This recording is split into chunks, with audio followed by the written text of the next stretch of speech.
Nii, V19 siis ongi väheke rohkem funktsioone. Samamoodi. See on siis paagiga variant. Siia poole siis kraanivesi, siia siis tuleb ära vooluvesi. Samamoodi lihtne hooldada. Selle filtri vahetame esimene aasta. Kord siis 2 aasta jooksul keskelt läbi või siis 2000 liitrit täitmisel. Aparaat annab ise märku kõik.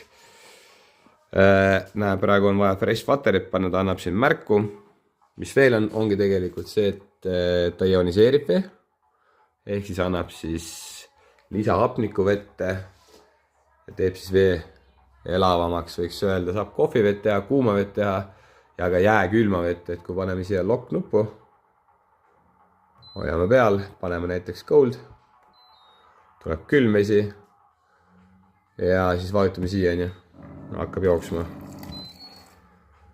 Ja sama on ka siis soojaga, vajutame lukku ja siis sooja, siis tuleb soe vesi. Korraks näitan, hoiame lokki peal, see on lapse lukk, siis paneme hot ja siis tuleb kuum vesi, 100 kraadine. Ja kohvi ja tea on siis erinevate kraadidega. Käivitusprotsess alati tuleb esimest korda washida. Käivitusprotsess võtab kuskil pool tundi kuni tund. Ja ega siin rohkem ei olegi tegelikult midagi. Lihtne hooldada, lihtne siis käsitleda.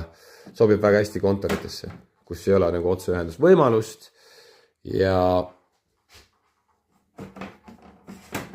nii on.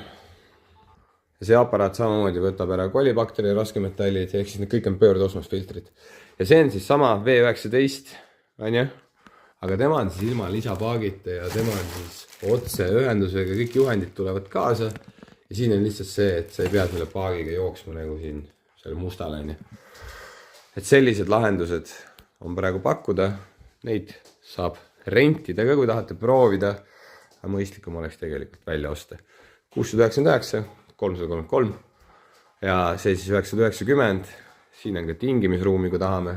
See on minu nagu toode. Ja on ka vähe odavamaid hiinakaid, lauaaluseid. Võimalus on, lahendus on.